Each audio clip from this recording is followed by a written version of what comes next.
Assalamualaikum warahmatullahi wabarakatuh. Alhamdulillahirrabbilalamin. Wassalatu wassalamu ala asyrofil anbiya wal mursalin wa ala alihi washabihi rasulillahi ajma'in, amma ba'du.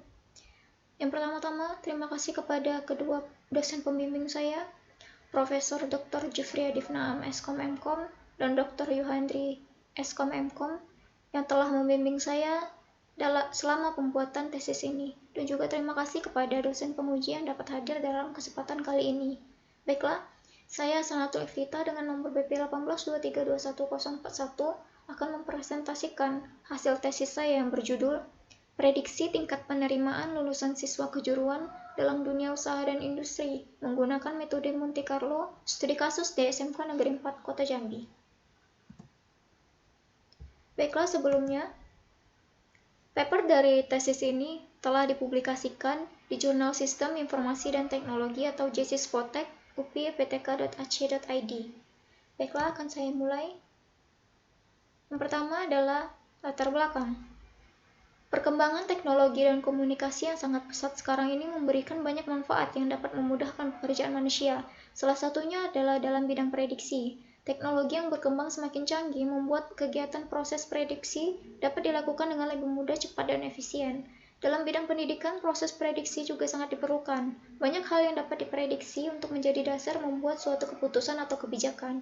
Salah satunya yang diangkat dalam penelitian ini adalah tingkat penerimaan lulusan sekolah kejuruan dalam dunia usaha dan industri.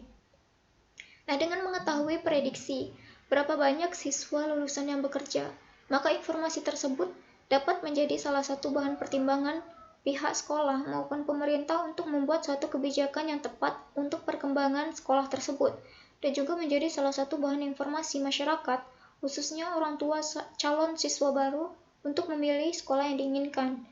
Nah, SMK Negeri 4 Kota Jambi sendiri merupakan salah satu sekolah kejuruan terfavorit di Kota Jambi, yang juga merupakan satu-satunya sekolah kejuruan kepariwisataan murni di Provinsi Jambi.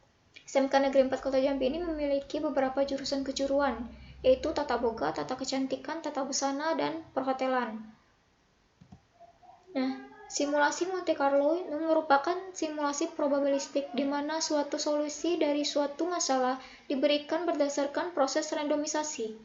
Proses randomisasi ini melibatkan suatu distribusi probabilitas dari variabel data yang dikumpulkan berdasarkan data masa lalu, maupun distribusi probabilitas teoritis. Nah, sesuai dari latar belakang tersebut, peneliti tertarik untuk memprediksi berapa tingkat penerimaan siswa lulusan SMK Negeri 4 Kota Jambi di dunia usaha dan industri. Nah, selanjutnya adalah perumusan masalah. Yang pertama, bagaimana sistem memprediksi tingkat penerimaan lulusan siswa SMK Negeri 4 Kota Jambi dalam dunia usaha dan industri berikutnya. Yang kedua, bagaimana memperoleh informasi jumlah siswa lulusan SMK Negeri 4 Kota Jambi yang bekerja pada tahun ajaran berikutnya. Yang selanjutnya yaitu batasan masalah.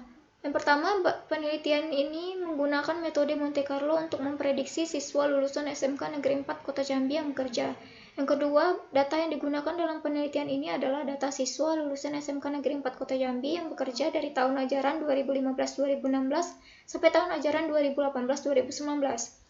Yang ketiga, pengujian penelitian ini akan menggunakan bahasa pemrograman PHP. Yang selanjutnya yaitu tujuan penelitian. Yang pertama, untuk memprediksi siswa lulusan SMK Negeri 4 Kota Jambi yang diterima dalam dunia usaha dan industri pada tahun ajaran berikutnya. Yang kedua, mendapatkan informasi tentang hasil prediksi tingkat penerimaan siswa lulusan SMK Negeri 4 Kota Jambi di dunia usaha dan industri pada tahun ajaran berikutnya. Yang ketiga, untuk membangun pemodelan menggunakan metode Monte Carlo. Yang keempat, untuk menguji kecocokan metode Monte Carlo dengan masalah yang diteliti. Yang selanjutnya yaitu manfaat penelitian. Yang pertama, menambah wawasan peneliti terhadap metode Monte Carlo. Yang kedua, meningkatkan animo masyarakat terhadap sekolah kejuruan, khususnya SMK Negeri 4 Kota Jambi. Yang ketiga, pihak sekolah dapat memanfaatkan hasil penelitian ini sebagai salah satu bahan pertimbangan untuk mengambil keputusan. Yang keempat, pihak pemerintah dapat memanfaatkan hasil penelitian ini sebagai salah satu bahan pertimbangan untuk membuat kebijakan. Yang selanjutnya yaitu landasan teori. Nah, prediksi adalah suatu proses menduga atau meramalkan kejadian masa mendatang dengan menggunakan data masa lalu dan informasi yang terkait yang tersedia. Prediksi atau peramalan sangat dibutuhkan karena hampir semua organisasi berjalan dalam suasana ketidakpastian. Terlepas dari fakta ini, keputusan harus diambil di mana dampaknya baru akan dirasakan di masa yang akan datang. Dalam pengambilan keputusan tersebut, dugaan ilmiah lebih bernilai bagi organisasi ketimbang dugaan non-ilmiah. Yang selanjutnya itu model simulasi, di mana model didefinisikan sebagai representasi dari sistem secara kualitatif yang mewakili suatu proses atau kejadian, sedangkan simulasi adalah suatu teknik meniru operasi-operasi atau proses yang terjadi dalam suatu sistem dengan bantuan perangkat komputer. Yang berikutnya yaitu metode Monte Carlo. Nah, metode Monte Carlo sendiri merupakan alat pemodelan yang kuat untuk analisis sistem yang kompleks, karena kemampuan model simulasi untuk mencapai hasil lebih dekat terhadap kenyataan. Metode ini didasarkan pada menjalankan model berkali-kali dengan membangkitkan bilangan acak yang berdasarkan pada kenyataan. Nah, berikut ini adalah langkah-langkah metode Monte Carlo. Yang pertama, menetapkan distribusi probabilitas. Selanjutnya, menghitung distribusi kumulatif. Yang berikutnya yaitu menetapkan sebuah interval dari angka acak. Dan yang selanjutnya, membangkitkan bilangan angka acak. Dan terakhir adalah membuat simulasi dari rangkaian percobaan. Nah, berikut ini adalah rumus-rumus yang akan digunakan dalam proses metode simulasi Monte Carlo tersebut. Yang pertama ada rumus distribusi probabilitas, yang kedua rumus distribusi kumulatif, yang selanjutnya ada bagaimana menentukan interval angka acak, dan yang terakhir ada rumus linear congruent method, di mana di sini rumus ini akan dipakai untuk membangkitkan bilangan acak. Yang selanjutnya ada pemrograman PHP, di mana PHP sendiri adalah singkatan dari PHP Hypertext Processor, yang merupakan bahasa pemrograman berbentuk script yang ditempatkan pada server dan diproses di server. Hasilnya lah yang akan dikirim ke klien atau tempat user menggunakan browser. Yang selanjutnya adalah analisis dan perancangan, di mana ini adalah bagan alir dari analisis dan perancangan. Mana yang pertama adalah data, selanjutnya ada analisa sistem simulasi Monte Carlo, dan yang terakhir ada perancangan.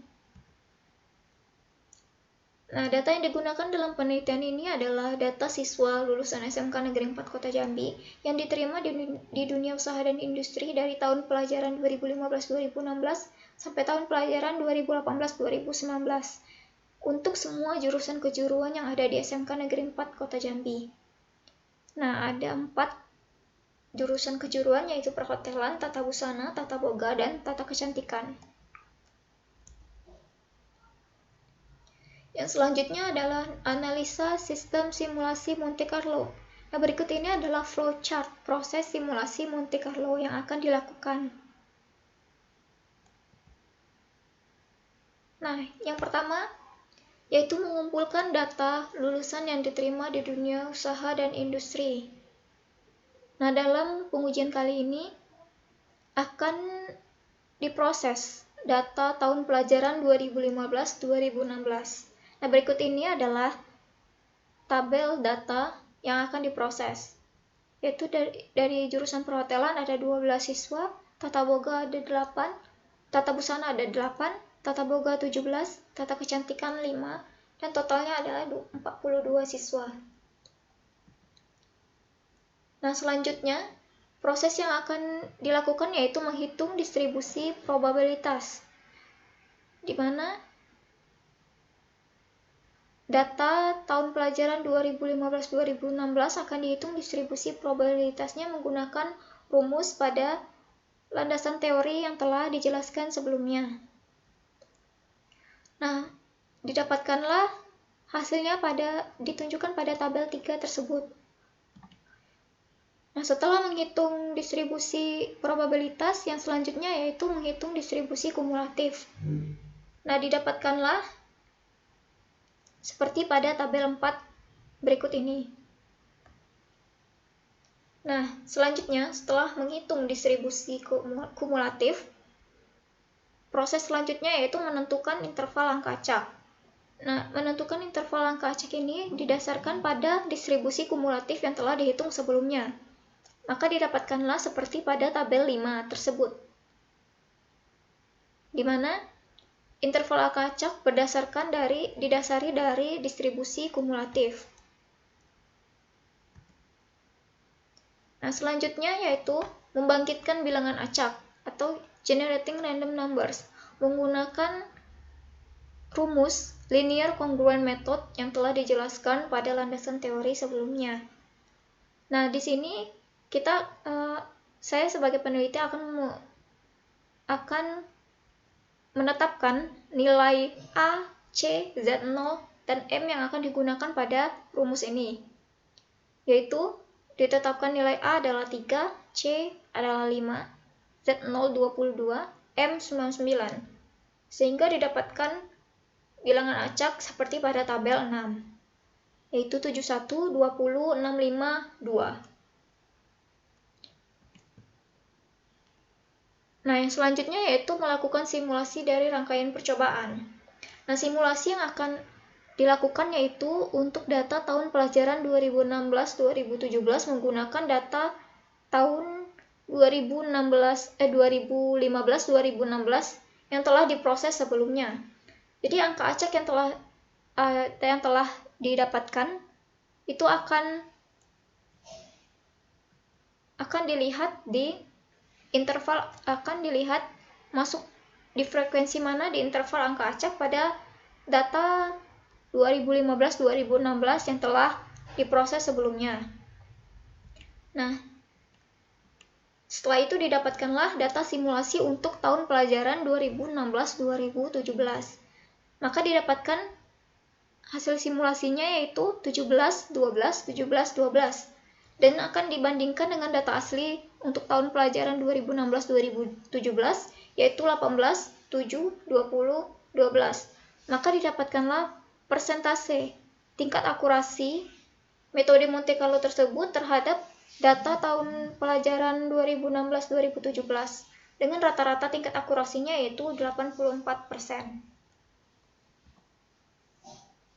Nah, yang selanjutnya yaitu perancangan, di mana di sini akan dirancang program aplikasi metode Monte Carlo untuk menguji data penelitian, di mana perancangan yang akan dirancang yaitu perancangan interface output, perancangan interface input, dan juga perancangan database.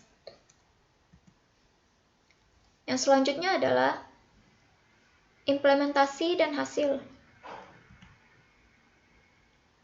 Nah, berikut ini adalah gambar tampilan dari aplikasi program sistem simulasi Monte Carlo yang telah dirancang sebelumnya. Nah, pada gambar 3 adalah tampilan login untuk masuk ke dalam sistem. Nah, pada gambar 4 yaitu tampilan beranda atau dashboard setelah kita masuk ke dalam sistem.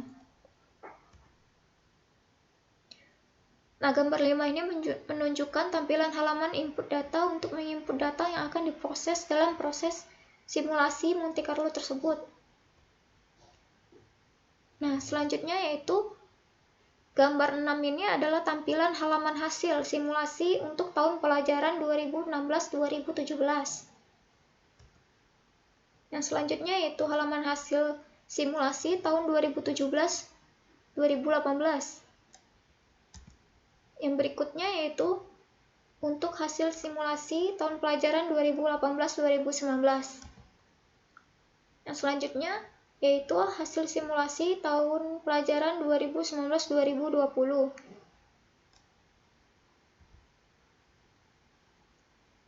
Nah, hasil dari simulasi tersebut akan ditampilkan dalam tabel-tabel seperti tabel berikut ini, yaitu di mana tingkat akurasi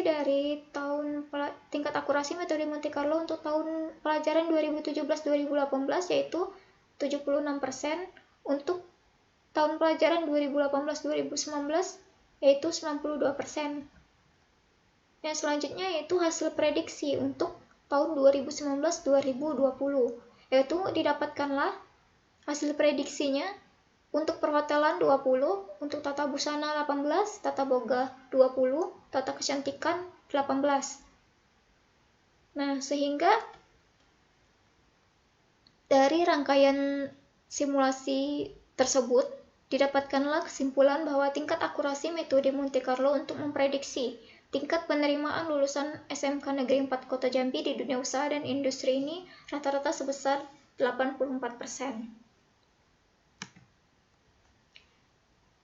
Nah, sekian presentasi hasil tesis saya. Lebih dan kurangnya saya mohon maaf. Saya akhiri dengan wabillahi taufiq walhidayah. Wassalamualaikum warahmatullahi wabarakatuh.